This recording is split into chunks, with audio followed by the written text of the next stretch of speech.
Bonsoir à toutes et à tous, bienvenue sur la chaîne Twitch du DFCO pour le troisième numéro de DFCO 360. Au sommaire aujourd'hui, nous accueillons notre défenseur Senou Koulibaly, notre attaquante Mylène Tarieux et l'entraîneur de la N3 Christophe Point. Vous êtes désormais habitués, venez poser vos questions à nos différents intervenants via le chat. C'est parti pour ce joli programme.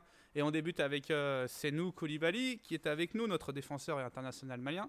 Salut Senou. Bonjour. Comment s'est passée la journée aujourd'hui, l'entraînement? Ça va, hein, comme d'habitude. On avait un entraînement assez classique ce matin, on a fait beaucoup de jeux et ça s'est bien passé. Le froid, ça va, on supporte. Ouais, non, ça va pas trop, mais on n'a pas le choix. Ok, en plus tu es le premier de la soirée à prendre place dans le siège rouge après Daniel Congré et JCP pour les pros hommes là, qui sont venus sur les deux premières émissions. C'est nous, on va débuter si tu le veux bien en revenant sur les deux dernières prestations de nos Dijonnais. Et quelle victoire au pluriel avec surtout ce beau succès dans le derby face à la GIA, 3-1. C'est nous, on a vu une solide prestation de nos Dijonnais. Ouais, on a fait une bonne prestation, une prestation solide. On a bien contrecarré leur jeu et on a été efficace. Donc, on va dire que ça a été une prestation aboutie pendant ce derby. On a vu une très bonne première période, notamment où vous avez mis beaucoup de pressing et d'intensité sur cette équipe auxerroise. Ouais, bah, c'était les consignes. On sait que c'est une équipe qui joue très très bien au ballon. On sait que c'est une équipe aussi, si on leur laisse le monopole du jeu, ça risque d'être très compliqué. Donc la consigne c'était d'aller les chercher. On est parti les chercher, on l'a très bien fait.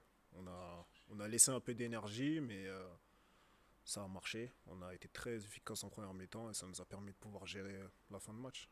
Et tu étais tout proche de marquer en plus sur le but d'Aurélien Ouais, Schedler. Tu peux nous ouais, raconter un peu l'action ou... j'ai pas l'instant de buteur encore. Ouais, je suis un peu surpris en fait que la balle elle arrive vers moi. Je m'attendais pas du tout à ce qu'elle arrive. J'ouvre un peu trop mon pied. Je la touche un petit peu. Bah, après, ça profite à Aurel qui met un petit pointu sur le gardien et qui après il s'est un peu loupé. Ça nous a permis d'ouvrir le score.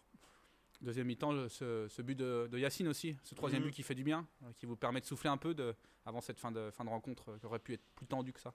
Ouais, c'est vrai qu'elle aurait pu être tendue après le but qu'on a encaissé. Mais on a bien joué le coup de pied arrêté aussi. Et on les a sentis un peu fébriles aussi sur les coups de pied arrêtés. Ça nous a souri et tant mieux, ça faisait longtemps. Au-delà de ça, c'est une victoire importante qui vous permet de vous replacer. Vous avez fait un bond de 6 places, vous êtes 12e au classement. À l'aube du mois de décembre, c'est important de rester collé à ce top 10, dirons-nous. Mhm. Je dirais que sur l'ensemble, ouais, on est plutôt sur une bonne dynamique depuis un petit temps, même si on n'arrive pas à vraiment enchaîner une vraie série. Mais on est plutôt bien. C'était 3 points qui étaient vraiment importants. Et j'espère qu'on pourra poursuivre ce week-end. Victoire contre Auxerre, victoire à Morteau aussi, Monte-le-Mont ce week-end, 2 Mhm. buts à 0 dans des conditions difficiles. Le DFCO a fait le travail. Tu n'étais pas là, mais tu as vu au moins tes coéquipiers s'imposer. Ouais, j'ai vu mes coéquipiers s'imposer. J'ai vu quelques images aussi de vous, entre autres. Et franchement, c'était pas des conditions faciles. Et fallait gagner, on a fait le job. Et tant mieux, on poursuit notre chemin en Coupe de France. Est-ce que tu as vu la photo avec les boots de Christopher Roquia? Ouais, ouais, c'était vraiment boueuse. Hein. Ces boots, c'était vraiment boueuse. Hein. Les crampons aussi, c'était pas mal. Hein. Il y a Willy T aussi qui avait mis les bottes. Les premières questions, c'est nous qui arrivent. Question de Shizumulu. Que penses-tu du tandem avec Daniel Congré? Bah, Daniel, c'est quelqu'un avec beaucoup d'expérience. 490 matchs en Ligue 1, c'est pas négligeable. Hein. C'est quelqu'un avec qui je m'entends bien sur le terrain. Je dirais qu'on est plutôt complémentaires. Enfin, moi, c'est comme ça que je le vois. C'est quelqu'un qui me parle beaucoup aussi sur le terrain. Je lui parle aussi beaucoup. On communique beaucoup en fait. Après, en dehors du terrain, on n'est pas forcément les meilleurs amis, mais quand on est au foot et on passe énormément de temps ensemble, on s'entend super bien et je pense que c'est important pour pouvoir vraiment diriger une défense que nous deux on soit solides. Question de Mo BFP. Bonsoir, c'est nous. Que penses-tu? Es-tu satisfait du tirage du prochain tour de coupe? On le rappelle, c'est contre Cannes le 18 décembre.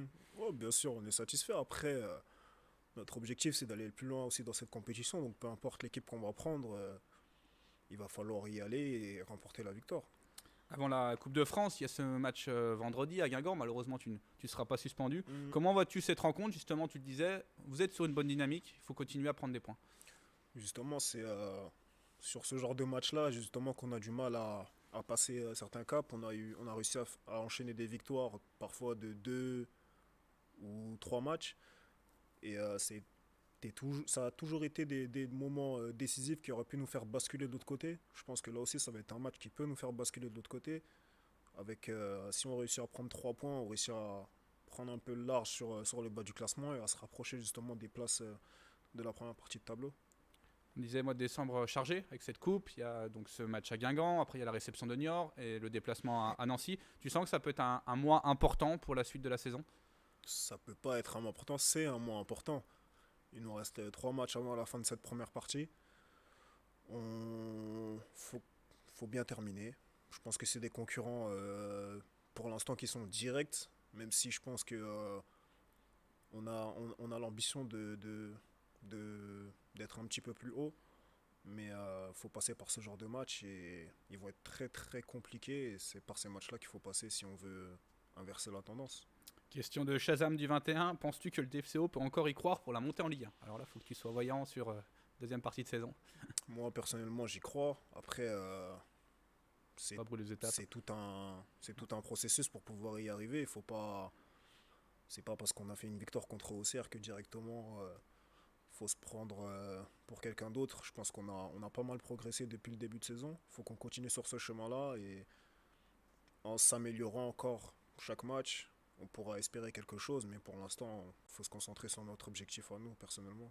Et on voit que la Ligue 2, il y a beaucoup de séries, comme tu disais, de 2-3 matchs, puis 2-3 défaites. Tous les premiers y passent aussi, donc c'est vraiment un championnat où tout le monde peut battre tout le monde. Ouais, c'est exactement ça. C'est vraiment un championnat étrange. On le voit chaque week-end par rapport aux résultats. Tout le monde peut battre tout le monde. On peut perdre contre un mal classé, comme on peut gagner contre un très très bien classé. Faut énormément de régularité dans ce championnat-là pour pouvoir exister. Faire preuve d'efficacité, comme vous avez fait aussi contre Auxerre. On a été très efficace et si on est aussi efficace à chaque match, je m'inquiète pas pour la suite du championnat. Alors, question de ton voisin, peut-être, Dame 21. Enfin, c'est pas une question, il dit: oh, c'est nous le voisin. Dame, est-ce que t'as un Damien qui habite vers chez toi? Ok, Dame 21 500. Ouais, écoute, c'est nous, t'en reconnais en tout cas. N'hésitez pas encore à poser vos questions à C'est nous. On en a déjà relayé pas mal avant qu'il passe à l'interview 1-2. Allez, peut-être une dernière. Alors là, C'est nous, il faut que tu te positionnes comme entraîneur. Selon toi, C'est nous, quel est le point faible de l'équipe et le point fort? Donc là, tu es dans la peau de Notre Patrick point faible, Guérande.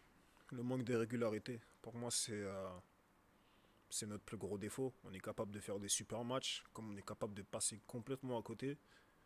Et comme j'ai dit, c'est cette régularité-là qui va nous faire passer un cap. Notre point fort, c'est quand tout le monde est concerné et quand on est tous ensemble, on tire dans le même sens. On peut réellement battre tout le monde. Franchement, pour moi, il n'y a pas une équipe réellement qui m'a impressionné depuis ce début de saison. Ok. Dernière question de Mo BFP. C'est nous, toi qui as connu la saison passée, préfères-tu la vie de groupe de cette saison? Ouais, bien sûr. Quand il y a les victoires, de joueurs toute ont façon, c'est beaucoup toujours changé plus aussi. facile. Oui, bien sûr. On a changé d'effectif. Après, cette année, il y a les victoires. Donc, quand il y a des victoires, c'est beaucoup plus facile. Après, l'année dernière, ça a été compliqué parce qu'il y a eu énormément de défaites. Mais bien sûr que si je devais me positionner, je dirais que je préfère la vie de groupe de cette saison. Avec des victoires, forcément, oui. ça va mieux. Allez, on passe aux questions décalées. C'est nous, t'es prêt? Tu regardes la caméra juste derrière moi. As-tu la pression au moment de répondre à cette interview? Non. À part le football, quel autre sport as-tu testé? Le hand et le basket. Sans réussite? Non, on a laissé. Ok, si tu n'avais pas été footballeur pro, tu aurais aimé l'être dans quel sport? Basketball. Ok. Alors là, c'est une question, on va dire, qui va dans tes souvenirs lointains. Te souviens-tu de ton premier match de football avec Cergy Pontoise? Oh, non, franchement, non. Ah, Pas du tout. T'as peut-être volontairement oublié parce que tu avais perdu 7-1, c'était à 9 ans. Si je m'en rappelle, c'était contre Taverny. J'avais fait un bon match, mais on avait pris 7-1. Si je m'en rappelle. Ok, t'avais marqué? Non, même pas. Non, j'étais défenseur. Moi, toute ma vie, j'ai été défenseur. Ok. Heureusement, ton premier match en Ligue 1 s'est très bien passé avec ce but contre Montpellier. Ouais, super bien. As-tu déjà pris un carton rouge au bout de 26 secondes de jeu? Ouais. Elle explique aux gens parce que du coup. Je suis passé à autre chose. Vous voulez revenir en arrière à chaque fois. C'est grave, ça, quand même. Non, il y a un attaquant de Reims qui va au but. Il coupe ma course, je trébuche sur lui, et bah j'annule une action de but, donc je prends carton rouge. Tu penses que c'était contre un s'il n'y avait pas contre Le Mans en amateur avec Mantes-la-Jolie?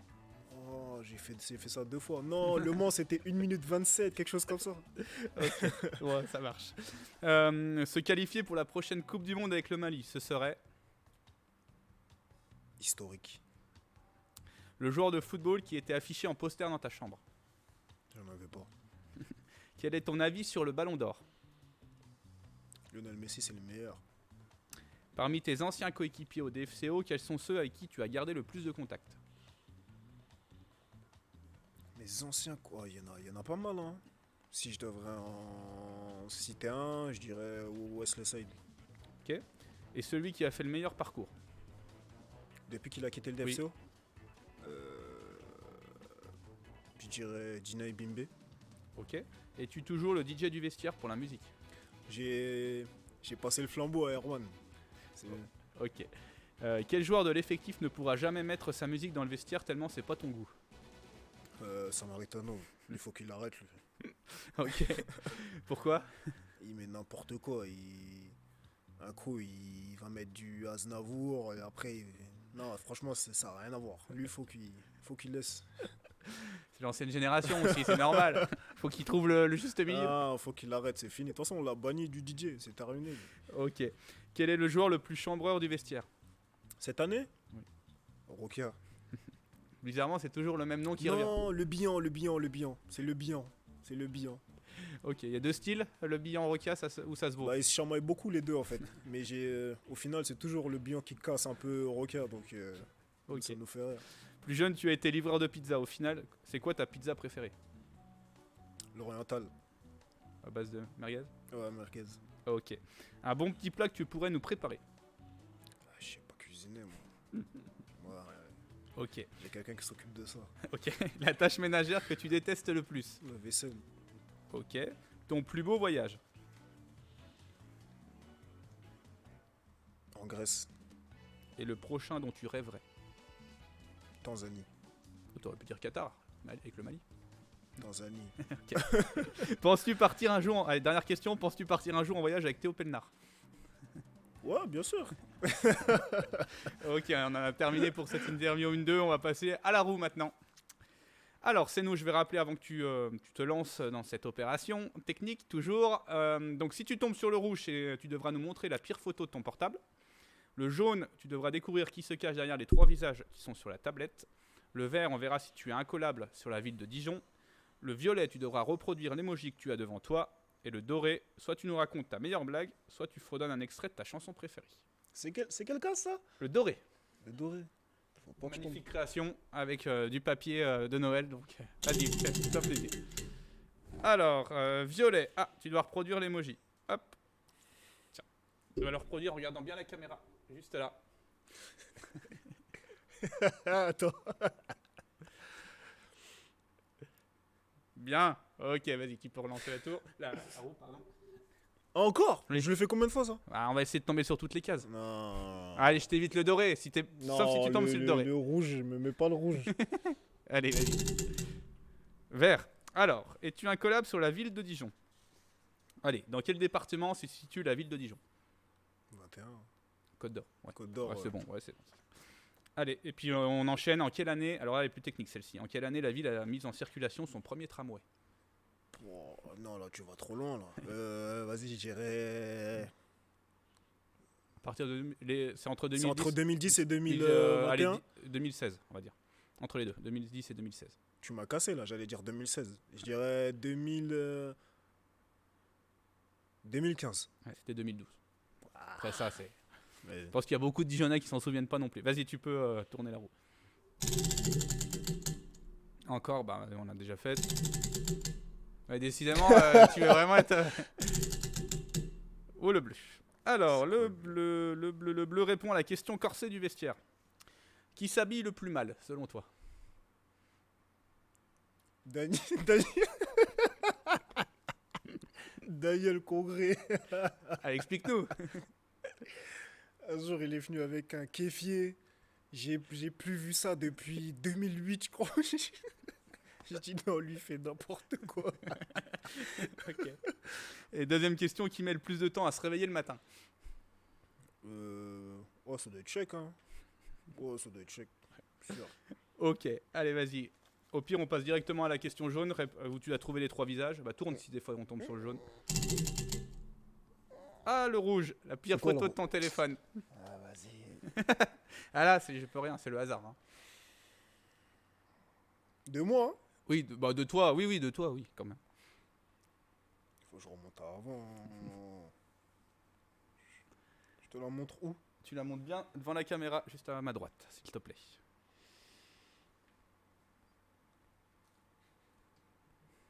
Hmm.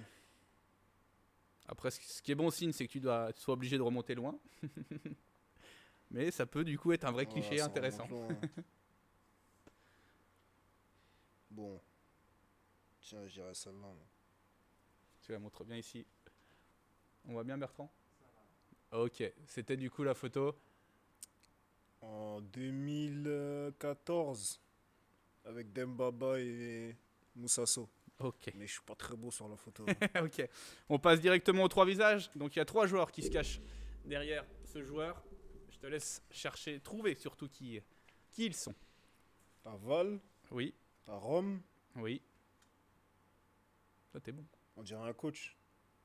Ah, ça reste des joueurs de l'effectif. C'est des joueurs. Oui.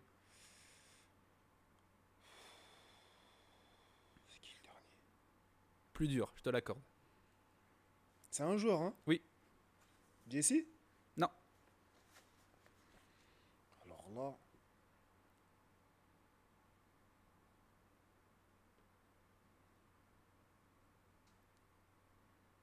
Ouais, là tu. Franchement, je sais pas. Il est au milieu de terrain aussi. Je t'aide pas mal. Lucas? Non. Au milieu de terrain? Oui. Il joue 6. Voilà, je t'ai tout donné. Yacine. Voilà, c'est ça, exactement. C'était bien Yacine Benzia. Eh ben c'est bon, c'est nous, tu as été bon. On va te remercier, puis te souhaiter une bonne soirée. Tu vas regarder le match de tes coéquipiers vendredi soir. Ouais. Pas trop dur Dommage, justement hein. devant la télé. Non, c'est chiant, mais c'est comme ça. Hein. Ouais. J'ai qu'à me calmer. Voilà, on terminera là-dessus avec C'est nous. On se retrouve dans quelques instants avec Mylène Tario.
De retour dans DFCO 360 et partons maintenant à la découverte de Mylène Tario qui nous a rejoint. Bonsoir Mylène. Bonsoir, Comment vas-tu? Comment s'est passée cette journée, cette ça séance? va, ça s'est bien passé, ça va. Il faisait froid, mais ça va.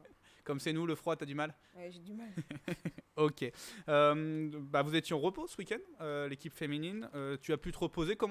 Justement, comment on s'occupe quand on joue pas le week-end? Je regarde les matchs à la télé. Hein. Et j'aime bien la première ligue, la Ligue 1 aussi. Et je regarde pas mal de matchs. Ok. Oui, tu vraiment t'aimes le football de manière générale. Ouais, Quoi. c'est ça. Ok. Du coup, on va revenir sur le match il y a 2 semaines, Mylène, avec cette défaite malheureusement contre le Paris FC. Vous avez bien tenu, on va dire, quasiment 1 heure de jeu et vous avez cédé. Ouais, c'est dommage. Parce que Première mi-temps, on fait une bonne première mi-temps. On rentre à la pause, il y avait 0-0. C'est dommage qu'on prenne ces 2 buts. Mais bon, on sait que le Paris FC, on les laisse une occasion ou deux et ça va au fond. Comment t'expliques que le DFCO ait du mal contre le Paris FC finalement? Parce que c'est plutôt la bête noire ces dernières années. Je sais pas, c'est bizarre, ouais, c'est vrai. Mais c'est une équipe qui est vraiment costaud. Et cette année, elle le démontre. Toi personnellement, comment tu te sens sur ce début de saison? Ça va, je me sens bien. Je pourrais me sentir encore mieux après quelques pépins physiques, mais sinon ça va, je me sens bien. Ça va. Allez, première question de Julie Foot. Chouchou, es-tu de retour pour le prochain match? Normalement, oui. Voilà, ça c'est la bonne information. Julie, tu es contente. Chouchou sera de retour. On va revenir au championnat. Vous avez encore 2 matchs à jouer justement avant la fin de l'année civile. On va détailler chacun 2 avec toi si tu le veux bien. Premier déplacement à Bordeaux où vous allez retrouver Mylène Chavas ce week-end. Un déplacement qui peut-être par le passé était compliqué, qui te semble un peu plus ouvert cette année? Oui, pour moi, je pense que on peut aller titiller Bordeaux. Elles sont prenables. Après, ça reste une très belle équipe, hein. Mais je pense qu'on peut faire quelque chose. Ramener au moins un point à la maison. D'accord. Puis après, réception de Guingamp pour un match important pour le maintien. Avec un succès, ça serait parfait juste avant les fêtes. Franchement, ce serait bien de prendre les 3 points chez nous. Et comme ça, pourquoi pas nous mettre à l'abri pour le maintien, ce serait bien. Comme ça, on pourra passer de bonnes fêtes. Voilà, 14 points à la mi-saison, ce serait un très bon résultat dans l'optique du maintien. Ouais, franchement, oui. Ok, deuxième question de Julie Foot, décidément. Pourquoi le surnom Chouchou? Si depuis Bordeaux, j'ai appelé tout le monde chouchou et c'est resté.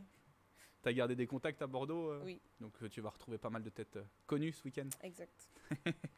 Ok, et ben on va passer comme c'est nous à l'interview décalée. Tu vas regarder juste à ma droite la caméra. Allez, Mylène, as-tu la pression au moment de répondre à cette interview? Non, Comme le coach, peut-on te surnommer Chouchou ou c'est encore trop tôt? non, c'est encore trop tôt. Ok. Peux-tu passer le bonjour à nos supporters en créole martiniquais? Attendez. Wow. Bonjour tout le monde. Ok. Et à l'inverse, pardon, dans ton île natale en Martinique, qu'est-ce qui te manque le plus? Mes parents, ma famille, le soleil. Ok. Et à l'inverse, qu'est-ce que tu préfères en métropole?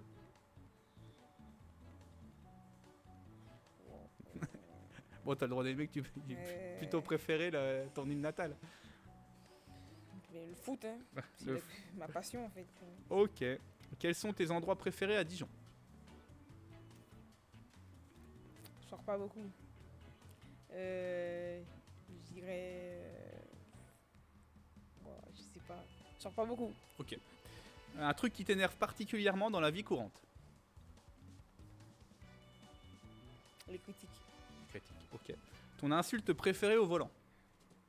Bon. Ce sera un créole. Ah ok. Ça donne quoi en créole à peu près? En français, c'est quoi? On peut peut-être pas le dire. Ouais, non, ouais, c'est mieux. Ah, ok. Ta plus grosse boulette en match? T'as déjà marqué contre ton camp peut-être? Non, Ok. T'as pas fait une passe au gardien, à la gardienne qui a été. non. Ok. Un poste où tu détesterais jouer? Gardien. Ok. Le geste technique que tu aimes particulièrement faire? Petit pont. Ok. As-tu un rituel d'avant-match? Écouter de la musique. Ok. Bah justement, dans la playlist du vestiaire, quelle chanson aimerais-tu enlever? La chanson de Léa. De- de- Ona, Ona. Ouais, c'est ça, celle-là. Celle-ci, tu peux plus l'entendre. Non. Ok. Ici, on peut tout se dire. Qui chante le plus mal dans le vestiaire? Mal. Bon, Ça chante pas beaucoup. D'accord. Donc, Léa, non, elle chante bien quand même. Léa. non, ça va. Ça Ok. va. Quel est ton avis sur le Ballon d'Or? Un peu mitigé, mais j'aime beaucoup Léo Messi. Donc, Et sur le féminin aussi, logique. non, logique. Le plat pour lequel tu craquerais facilement? Fricassé de lambi. Ok. Quelqu'un de connu que tu aimerais trop rencontrer? Ronaldinho. Ok. T'as déjà joué avec ta joueuse sur FIFA? Oui. Tes impressions? Bien. Plutôt bien. Plutôt Ok. bien. Et dernière question, as-tu déjà fait ta liste au Père Noël? Non, pas encore. Ok. Et ben allez, on passe au défi de la roue. Je réexplique brièvement. Sur le rouge, tu nous montres la pire photo de ton portable. Le jaune, tu découvres qui se cache derrière les 3 visages. Le bleu, tu réponds à la question corsier du vestiaire. Le vert, on va voir si tu es incollable sur la ville de Dijon. Le violet, tu reproduis l'emoji que tu as devant toi. Le doré, tu nous racontes ta meilleure blague ou fredonnes un extrait de ta chanson préférée. Tu peux y aller, Mylène. Eh ben vert, décidément. Alors, sur le vert. Quel animal se trouve dans le parc d'Arcy? Wow, C'est compliqué. c'est compliqué. Allez, bah alors du coup, on va poser l'autre question. C'était l'ours pompon, la réponse. Ok. Et l'autre question, c'est cite-moi un produit traditionnel de Dijon. La moutarde, Bien. Un deuxième? je Bon. sais pas. Ok. Le gougère ou... Ah, ok. Par exemple. Vas-y, tu peux continuer. Ah, doré. Alors, soit tu nous racontes ta meilleure blague, soit tu fredonnes un extrait de ta chanson préférée.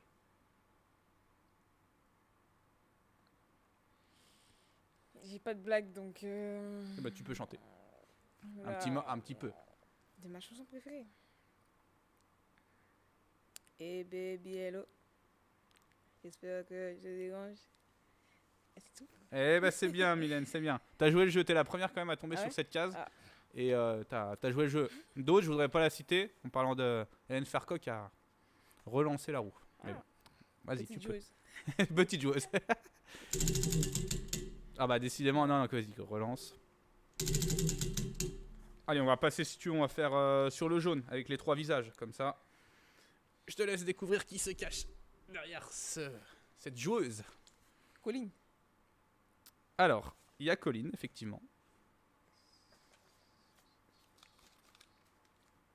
Elodie. Non, Kate. non.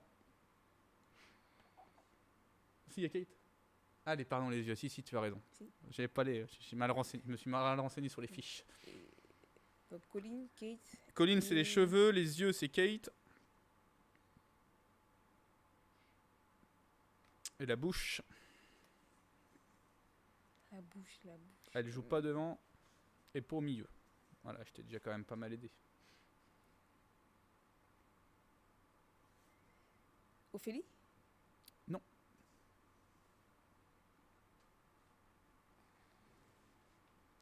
Durand, Solène. Oui, c'est ça, c'est Durand Solène, ouais, c'est ça. Pourtant, ouais, vous l'entendez souvent que vous criez derrière vous pendant les matchs. C'est vrai, c'est vrai.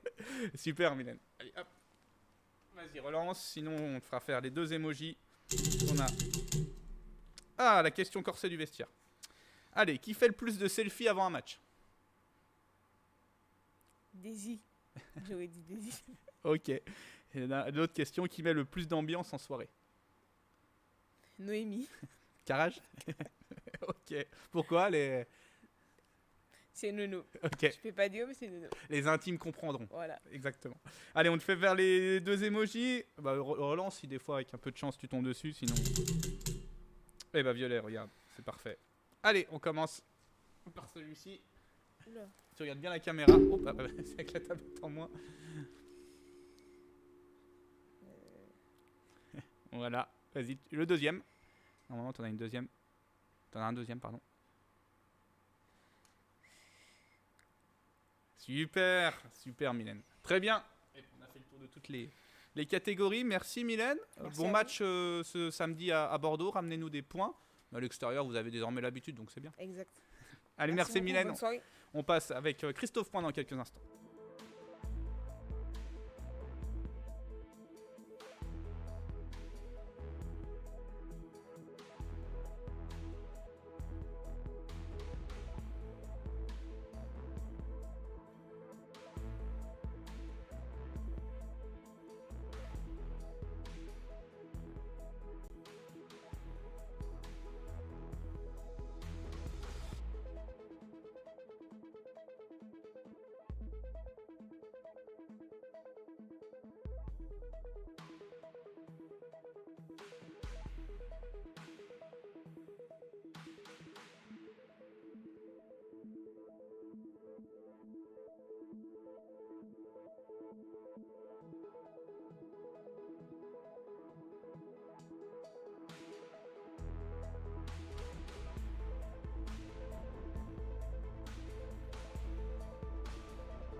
De retour dans DFCO 360 pour la dernière partie avec Christophe Point qui est avec nous, l'entraîneur de la Nationale 3. Bonsoir Christophe. Bonsoir à tous. Séance aujourd'hui aussi pareil, Oui, ce matin. ce matin, dans la fraîcheur dijonnaise. Il fait bien froid, mais bon, je commence à m'habituer. Oui, c'est ça. Christophe, on va faire un premier bilan justement de ce début de championnat, 7ème place au classement avec 11 points. Comment tu l'analyses? Plutôt bien à domicile, mais à l'extérieur, on a pour l'instant un petit peu de mal à prendre des points. Il est vrai qu'on a joué le Besançon Foot, le Racing Besançon et Jura Deloitte, des équipes qui sont en haut de classement. Mais on doit pouvoir faire mieux en tout cas. Venez poser vos questions à Christophe, il y répondra sans aucun problème. Quels sont justement les objectifs que tu as fixés à tes joueurs sur cette saison? Bon, c'est de former les joueurs, c'est de donner aussi du temps de jeu aux pros qui en ont besoin. Et aussi à nos plus jeunes pour qu'ils prennent en expérience. Donc l'effectif sur les matchs varie énormément, mais on est là pour ça en gérant une équipe réserve. L'effectif professionnel étant plutôt conséquent cette année, il y a beaucoup de pros qui reviennent de temps en temps avec toi. Est-ce un avantage? Tu vois ça comme un avantage pour toi? Bah, ça apporte une plus-value. Des garçons qui ont l'habitude de s'entraîner dans des conditions où l'intensité est au maximum. Donc ils apportent aussi leur expérience pour les plus anciens, même c'est souvent des jeunes joueurs quand même qui descendent. Le fait qu'on retrouve régulièrement certains aussi amène une stabilité dans l'effectif. Quel regard tu portes sur les jeunes comme Erwan et Amir par exemple, pour les citer les deux qui sont avec les pros maintenant? Bah pour nous, c'est un avantage quand ils redescendent, puisqu'ils sont passés par le centre de formation. Il y a un respect naturel de cette équipe-là et de ses impératifs et de ses contraintes aussi. Donc j'ai pas de problème de motivation s'il peut y en avoir par rapport à des garçons comme ça. Et pour l'instant, tous les garçons et les pros qui sont descendus en réserve vont apporter ce qu'ils devaient apporter. Amir qui a marqué son premier but avec les pros ce week-end. Oui, ravi pour lui. Il en avait marqué un le match d'avant au Racing Besançon. Donc il est sur une bonne série à poursuivre. Justement, il y avait une question de Julie Foot. Que penses-tu du premier but d'Amir? Bah, tu as répondu déjà. Oui, c'est une bonne chose pour lui. Il attendait certainement avec impatience ce premier match. Visiblement, il l'a bien réussi et il a pu marquer un but, donc c'est bien. Il faut continuer et toujours renouveler les performances. Est-ce difficile justement quand on est entraîneur d'une équipe réserve de changer souvent son 11 de départ avec ces pros qui redescendent? C'est pas pour l'entraîneur que c'est difficile, c'est pour la stabilité et les automatismes dans l'équipe. Maintenant, il y a un projet de jeu qui est commun et qui est dicté par Patrice Garande. Le projet des pros, on le met en place aussi en dessous pour qu'il y ait une continuité. Donc quel que soit l'effectif, je dirais, les principes restent les mêmes. Et voilà. Après, effectivement, il y a des automatismes qui sont importants à trouver dans une équipe. Et l'équipe réserve a moins de possibilités de travailler ces automatismes-là. Question sur ton avenir, Christophe. As-tu pour objectif de devenir coach d'une équipe professionnelle? Je n'ai pas le diplôme. Les circonstances feront peut-être qu'un jour je l'aurai et que ça viendra. Mais non, ça reste pas un objectif en tout cas. Question de 06, bon, c'est un numéro de téléphone. Penses-tu que certains joueurs de la réserve sont prêts pour intégrer l'équipe première professionnelle? En fait, on sait quand on est prêt, quand on a la possibilité, dans un premier temps, de pouvoir s'entraîner régulièrement et puis de jouer. Effectivement, si on joue et qu'on montre qu'on répond présent à l'exigence de ce niveau-là, pourquoi pas qu'on poursuive, hein. Mais maintenant, il faut que ces opportunités-là puissent arriver. Ce n'est pas toujours le cas. Ça peut venir très rapidement. La meilleure façon d'être prêt, c'est de se préparer tous les jours à la performance, ne sachant pas quand est-ce que cette chance va pouvoir s'offrir à nous.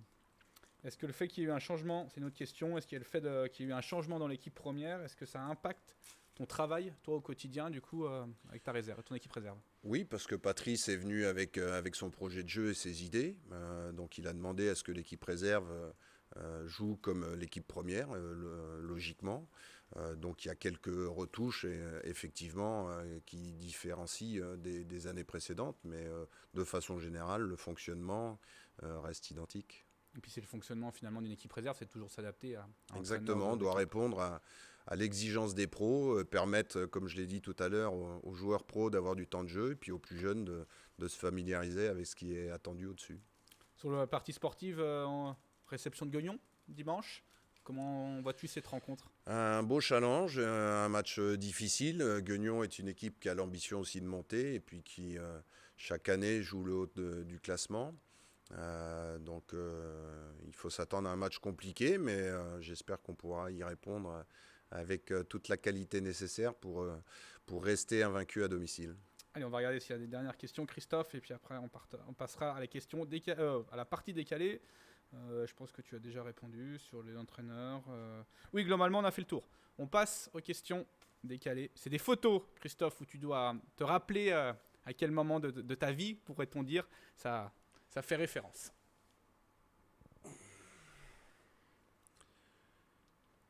Non, mais c'est pas moi à droite. Il avait des cheveux à l'époque. Je verrais bien. C'était en D3 avec Pierre Mankowski, qui était à l'époque entraîneur-joueur. C'est lui qui m'a lancé en tant que titulaire en équipe première. J'avais commencé avec Alain Laurier à l'époque, mais quelques matchs. Et là, Deauville ou Lisieux peut-être. Oui, tu étais dans l'idée, c'est ça. C'est quand tu étais tout jeune. Voilà, j'étais tout jeune, je devais avoir 18 ans, 17 ou 18 ans. Je te laisse passer sur la droite, tu as d'autres photos? Eh bien, un match contre Marseille, j'étais, excusez-moi, dans la zone de Chris Waddle. Alors, ça a été compliqué, pas pour lui, pour moi. Ouais, je crois me souvenir que j'avais dû prendre un petit pont de 15 mètres. Au moment où j'allais sortir, il a joué en une touche vers l'avant. C'était quelqu'un d'imprévisible, quoi. C'était infernal. On pouvait être deux pour le prendre. Il trouvait toujours une porte de sortie. C'est un des joueurs qui t'a le plus impressionné. Ouais, franchement, ouais. Avec une décontraction qu'on lui connaît, quoi. Mais c'était vraiment un phénomène. Vas-y, tu peux continuer. Laurent Blanc, oui, c'est les premières années en Ligue 1.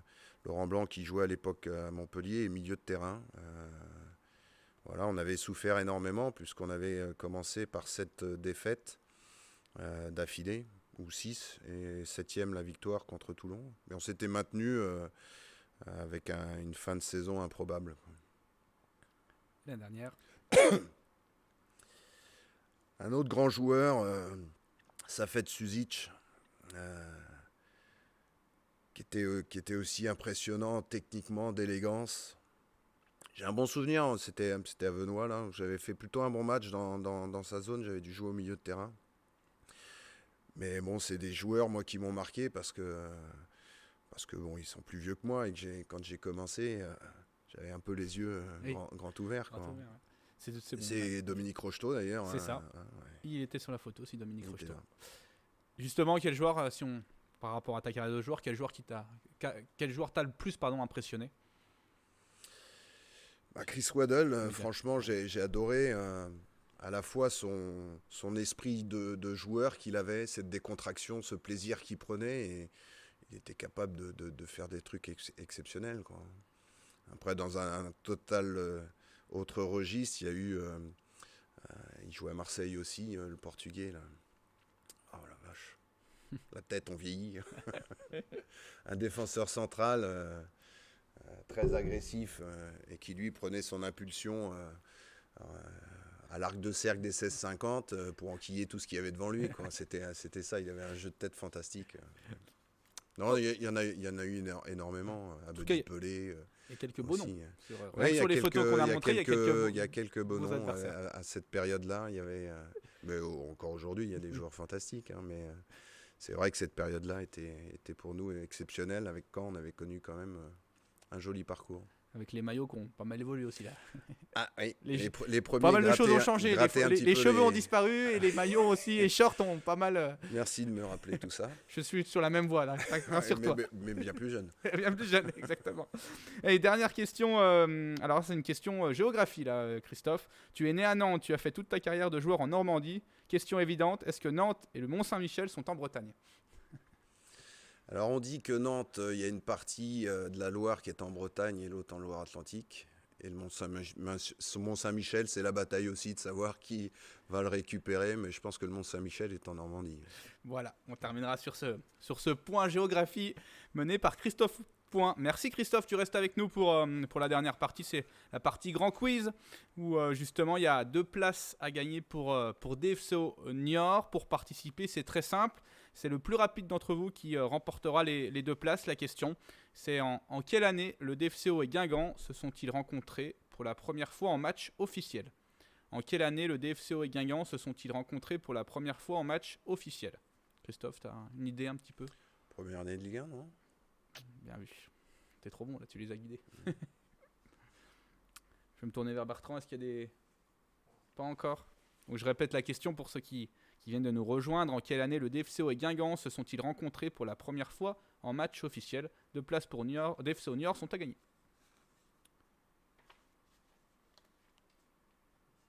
Ça... Bon, en tout cas, on fera le tri dans les bonnes réponses et on reviendra vers vous. Surtout, n'hésitez pas à nous envoyer un message quand on vous donnera le gagnant, nous envoyer un MP et on reviendra vers vous pour vous envoyer les billets. Dans les différents rendez-vous à venir, pour conclure cette émission, il y a dans les dates importantes de la semaine. On se retrouve dès demain pour le lancement du calendrier de l'Avent. Tout au long du mois de décembre, une télé 4K, une trottinette électrique, un week-end à Disneyland ou encore une montre connectée sont notamment à gagner. Rendez-vous sur nos réseaux sociaux chaque jour pour remporter des lots d'exception. Demain, c'est aussi le jour de la conférence de presse avant Guingamp DFCO, nos Dijonnais qui se déplacent vendredi du côté du Roudourou pour la J17 avec cette volonté de faire la passe de 3 avec la Coupe de France et de remporter un nouveau succès. Du côté de nos féminines, déplacement de nos Dijonnaises à Bordeaux, samedi à 14h30 pour leur dernier voyage de l'année civile. Du côté des jeunes et de la formation, on l'a dit Christophe, réception de Guignon dimanche à 14h30 au Stade des Pousseaux. Venez nombreux soutenir l'équipe de Christophe Point. Vous pourrez également soutenir nos U19 qui accueillent Bourg-en-Bresse à la même heure. Les U17 se déplaceront sur la pelouse du FC Lyon. Du côté des jeunes féminines maintenant, la réserve reçoit Longwy dimanche à 11h aussi au Stade des Pousseaux. Vous pouvez vous faire toute une journée au Stade des Pousseaux dimanche, donc n'hésitez pas à aller soutenir nos différentes équipes. Les U19 accueillent le Stade de Reims aussi dimanche à 14h30, donc il y a de quoi vous faire plaisir vendredi et dimanche et samedi aussi avec les féminines du DFCO. Et puis enfin on termine avec le DFCO Store. Cette période des fêtes, c'est aussi l'ouverture tous les samedis de 10h à 17h du DFCO Store. Vous y retrouverez des packs, des cartes cadeaux et des articles en tout genre. Venez donner un petit coucou à nos différentes personnes de la boutique. Enfin, pour finir, sur Twitch, prochain rendez-vous seront le live du DFCO Niort le 11 décembre et puis la dernière émission de l'année civile déjà le 14 décembre, le mardi 14 décembre. Avant de remercier les personnes qui ont œuvré sur cette émission, nous relayons une opération Noël des enfants menée par les Lingon Boys. À l'occasion de DFCO Niort, notre groupe de supporters organise une collecte de jouets neufs uniquement devant la tribune Nord. Cette opération est menée conjointement avec l'association Croc Diabète. Voilà, on a fait le tour. Christophe, je te remercie d'être venu. Après Sébastien Degrange, c'est toi le premier entraîneur qui inaugure cette rubrique. Merci de m'avoir accueilli. Et voilà, avec pas mal de souvenirs sympas. Les autres qui te succéderont aussi auront droit à quelques petites surprises. Bien, Je conclue cette émission en remerciant les différentes personnes qui ont œuvré à l'organisation de ce 3e numéro. Et une pensée pour Hélène qui n'était pas là cet après-midi, mais qui nous suit, je le sais, devant son ordinateur. Rendez-vous donc le 11 décembre pour DFCO Niort sur notre chaîne Twitch, avant le dernier numéro de l'année, le 15 décembre prochain. Bonne soirée à toutes et à tous, et à bientôt.